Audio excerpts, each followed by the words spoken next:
Welcome back to Beautiful Work, Beautiful Life with Laurel. Laurel Holland, that's me, and my co-host Laurel Boyman, who's here with me today. Hi, Laurel. How are Hi, you? Laurel. I'm well. I'm so excited to be with you again today. Me too, me too. It is, as we send out this recording to you, it is 4th of July weekend here in the United States of America, and we are doing a podcast to celebrate that today, aren't we, Laurel? We are so much to celebrate. I know, so much to celebrate. So the title of our podcast, which Laurel and I worked out a little bit because we feel like the topic is so big, it's so juicy, and has so many levels and layers to it. The topic, our title today is Your Freedom, Your Voice. Mm, So, Laurel, so yes, much to say here, right? yes, it really does stir up a lot for me. I mean, freedom, when I think about how much freedom there is in using our voice, finding our voice, Yeah. listening to our own voice. Mm, yes. Oh, we could just like go through those topics one at a time. But what came up for me as I was listening to you was, and we also have the freedom to misuse our voice, which I think lots of people are doing, which is a misuse of our power. And so, as a really conscientious person, I know for me, when I think about my trajectory of development and spiritual awakening, um, I didn't want to misuse my power. I knew that was not a good thing right from the get go, and so I think I've always been really careful with my voice because there's been an internal kind of meter that knows, Yeah. don't go there. That's not good for you. So interesting. When I think Mm, about, that freedom, and I know we talk about freedom with the 4th of July you know, and we refer to it as the 4th of July. It is a big holiday here, yeah. and one of my favorite holidays. Mhm. But it's Independence Day, and how much, does that knowing when to use your voice and not misusing your voice, Yeah. like how much does that tie to independence? Yeah, yeah. Well, I always think of, independence. I think if I go back to just reflecting on like the origin of our Independence Day and, the reason that I think, our forefathers, foremothers came to America to create a new life was because they felt oppressed. They couldn't live the life they wanted to live, celebrate the way they wanted to celebrate, have the kind of faith that they wanted, those kinds of things. And so, um, I always feel like I think of freedom as, a release from feeling oppressed. And our voice is so connected to self oppression and, the fear of being oppressed or ramifications from using a voice the wrong way. And so Yeah. this is a one of those topics that can, when you start to explore it for yourself, can start to take you through threads of connection to your fear and to your history that can be very revealing about how you show up in the world and why Yeah. you show up the way you show up. Yeah. Right. Yeah. I mean, it really does to be able to use your voice in a way that, is beneficial to you and others takes an enormous amount of courage and bravery, especially, given some of the circumstances that we grow up in as women. When I think about it, I really did have a lot of conditioning to be polite and be nice and be soft spoken and all of those things. Yep. And Me too. and even thinking about singing, you don't sing if you don't sing well, right? Yep. Yep.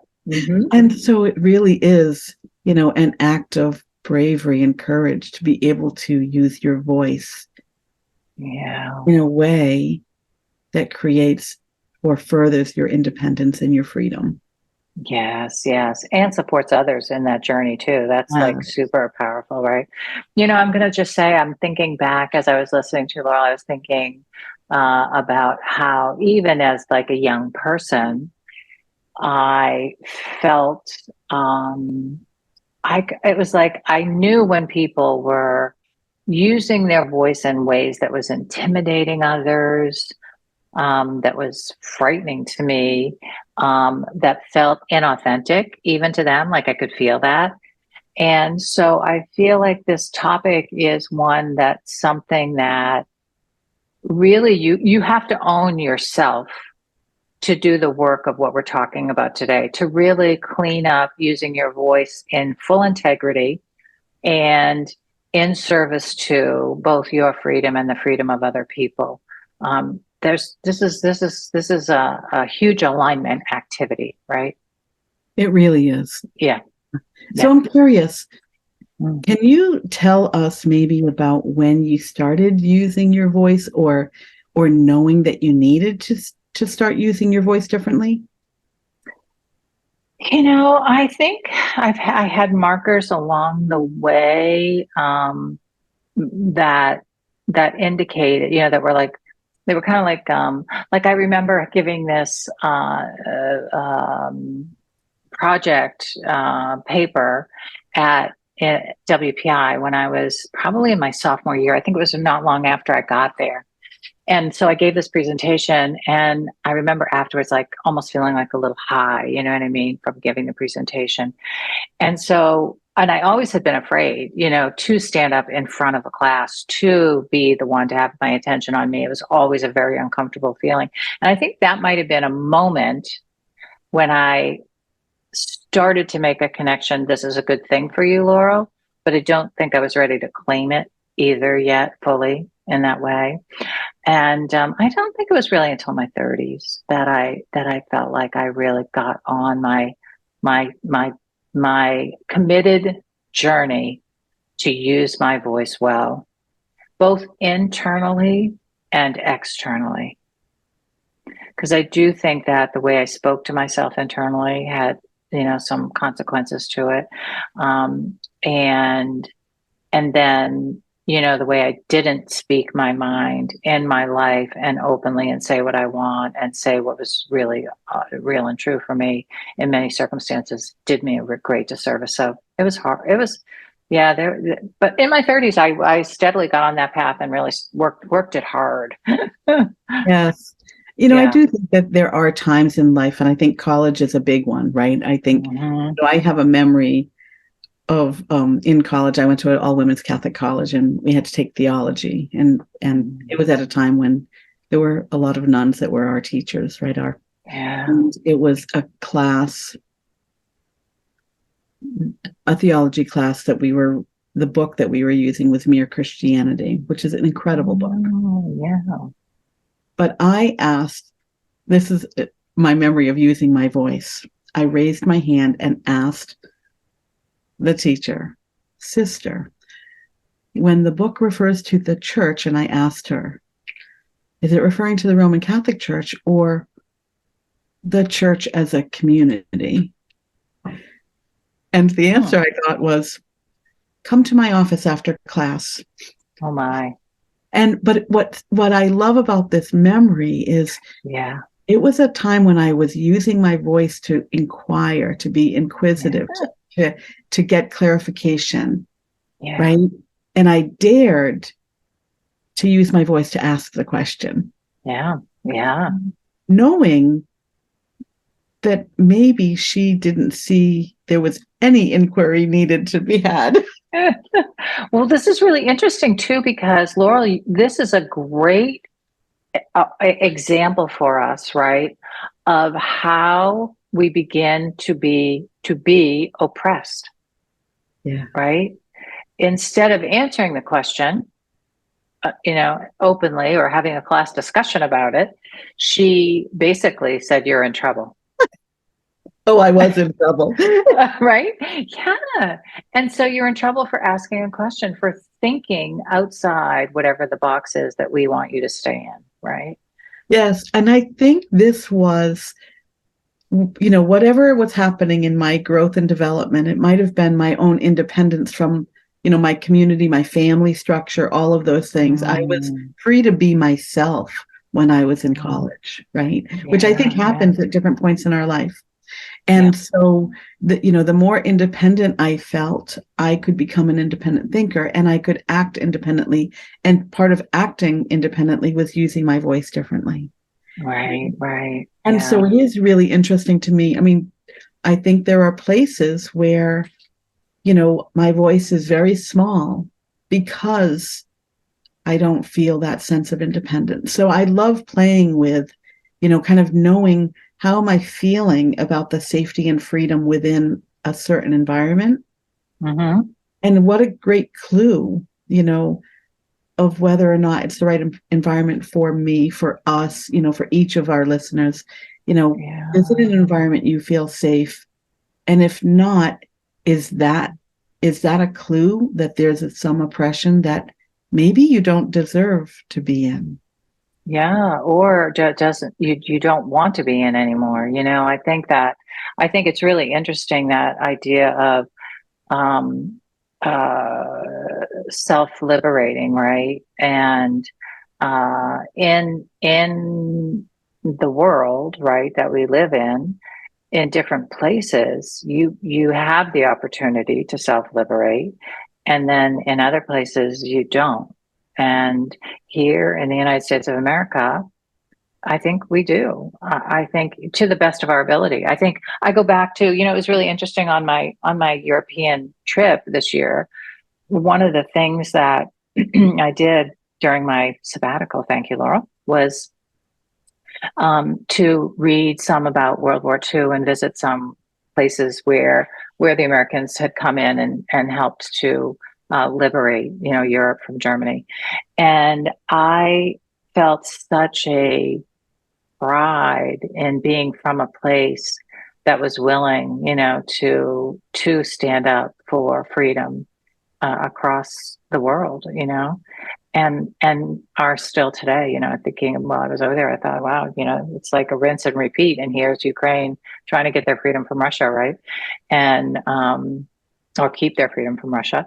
And and so this is, I do feel like I want to be on the side of promoting, essential freedom for us each to have our own experience in life and be able to choose more and more about what that means and how that looks. Yeah, that was a Yes. long-winded something. I Yes. don't know how I got there, Laurel, but But where what came to me when you were talking is that, yeah, you know, the word freedom and the act of being free happens at an individual level, at a community level, in a family system yeah, level, at a global level, right? Or right, national and international level. And, what incredible vastness there is. So yes, when I think about that gives us so much opportunity to start using our voice to exercise our freedom right. in whatever arena we want to be in.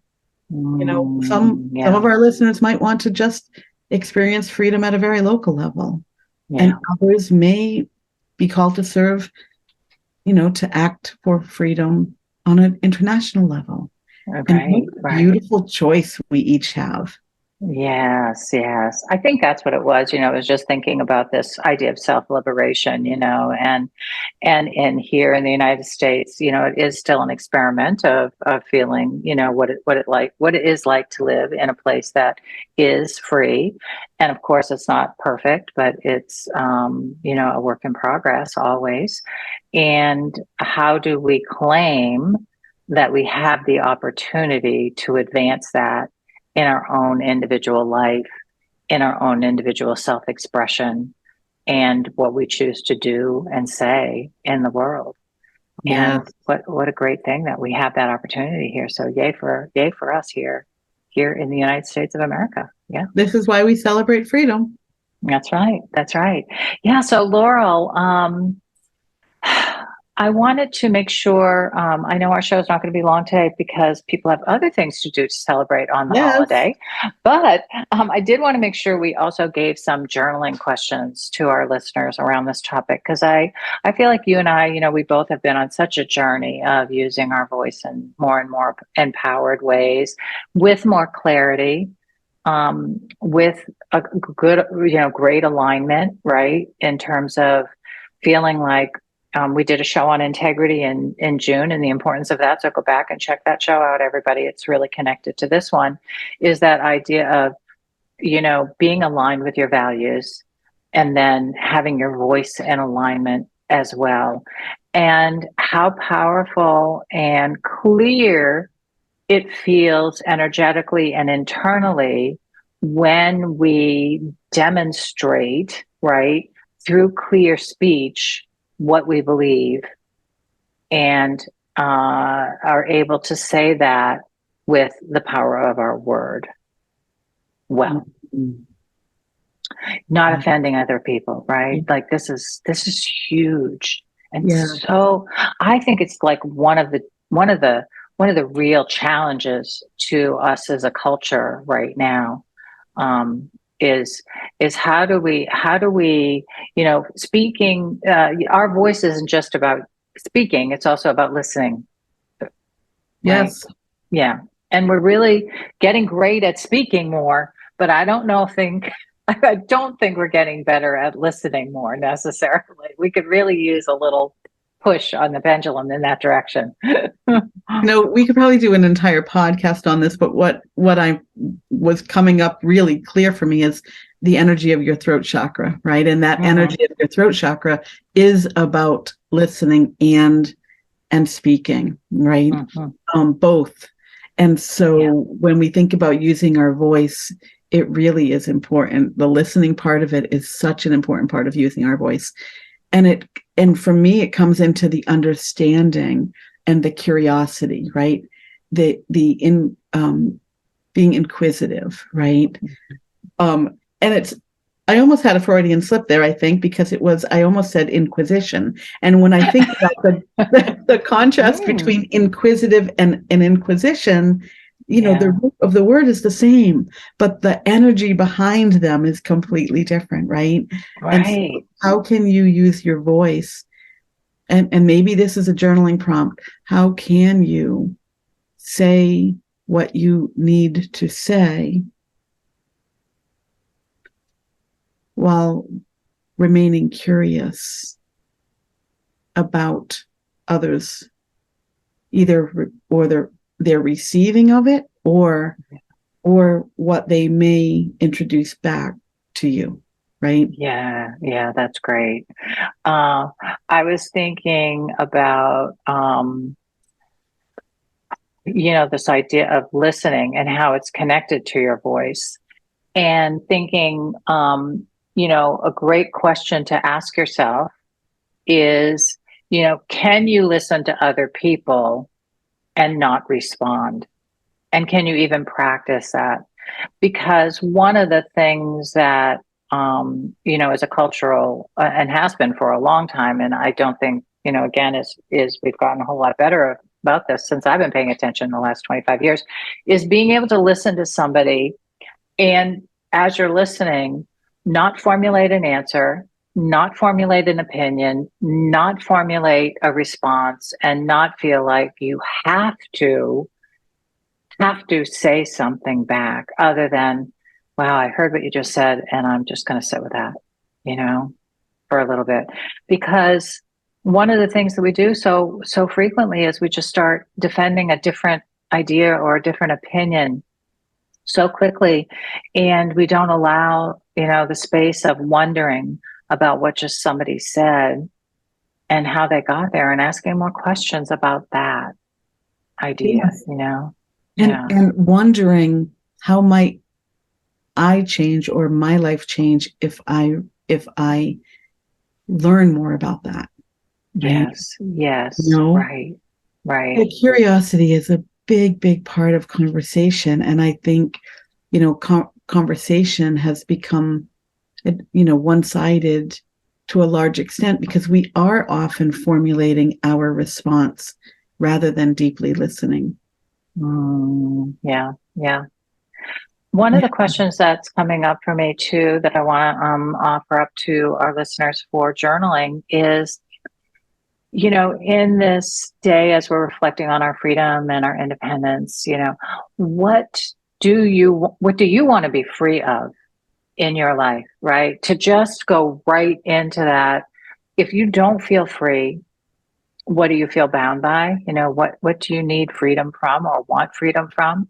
And what would that look like? And how might you go about taking a step or two in that direction? Because I think that when we have this energy of feeling bound up or kept away from something that we really want, uh, and there may be reasons for it, the energy of feeling almost victimized by something is so disempowering. And so to begin to dismantle, the energy of that is huge. It's so huge. So to just begin the exploration of that can be life Yes. changing. Right. Oh, I love that. I really Yeah. do. And the thoughts, right? As you start to become aware of what Mhm. is it that you are feeling bound by, Yeah. and then what are the thoughts that are keeping you in that space, Loop. Yes. right? Yes. I always go through that, when we've talked about this before and refer to it in many shows, but one of my journaling questions I just love so much is, what is the feeling, right? So describe it to yourself, describe it on the physical level, see if you can get the emotion that's related to it, name that emotion, name that feeling in its more specific state. And then what are the thought streams that run through your mind that are connected to that feeling? So that you can really start to like be with it in its entirety. And I think it helps with detachment from feeling like it owns you, right? Instead Yes. you can see it as pieces of a puzzle that you're experiencing and how you Yeah. can work with each one a little individually. Yeah. Yes. And I would offer, if you're not even familiar, like if you can't recall that feeling, Mhm. of being free, put yourself in situations and start to notice, where and with whom are you when you feel free? Yeah, When you that's feel great. free to be who you are, to express yourself the way that is, respectful and becoming, right? Yes. Helpful, and put yourself in those places with those people experiencing whatever it is that has you feeling that way, to remind yourself of the feeling. So Mhm. if you just need that, like, the feeling, because you've forgotten, because sometimes when we are kind of bound and tied to things, we forget what it feels like not to be. Yeah. Yeah, that's so good. I know my first feeling of feeling free to speak really openly, in a way where I was talking, about my deeper feelings, my experience in life that was hard to talk about, happened in a group where you didn't get feedback. And that was why it became safe, was because I knew if I put it out there, nobody was going to start judging me. They could have in their mind, but I didn't really care about that. But I didn't want anybody to challenge, like be like, or tell me how to fix it. Right. I Yes. so this idea of, having a space where you feel free to talk, and if you don't, please, we encourage you to find one, to discover one. Yeah, go challenge yourself to get out into the world and, find some places where you can do that. Because I know for me, it was just changed my life so much to find my voice in that way. Mm.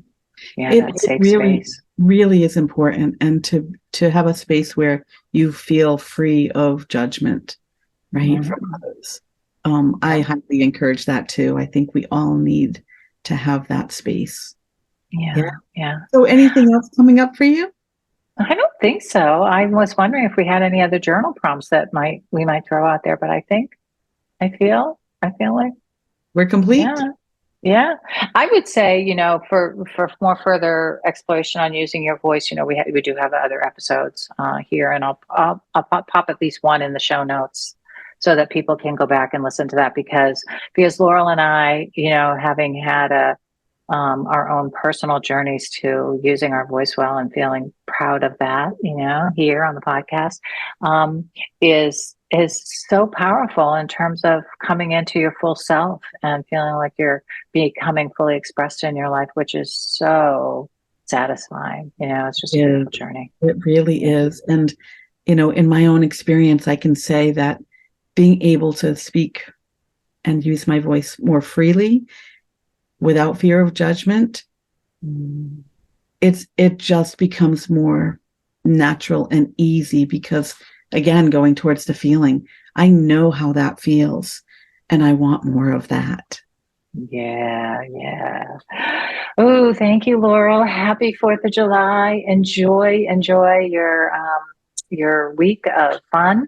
And I know you're at the beach. Laurel's at her beach spot, enjoying some family time and all that good stuff. So have fun. And we'll be back for more. Oh, let's just make sure our listeners know too, for the month of July, we do reshare our favorite episodes from the seasons, the one that got listened to the most, and our favorite meditations too that got listened to the most, so that we can kind of go into wrap up of the year and move into season 3, which will be coming very beginning of August. We're looking really, really forward to deepening your beautiful work together, which is the theme of our next season, right? Yes, and how appropriate here we are celebrating 4th of Yeah, July, and the month of July gets to be our celebration of yeah, the past season and yeah. celebrating what's coming next. It's going Yes, to be so yes. much All fun. right. Oh, have a wonderful summer, everybody.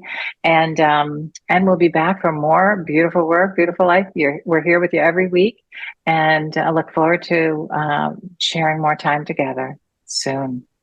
Thanks for All being right. with us, everyone. Bye for now. Bye.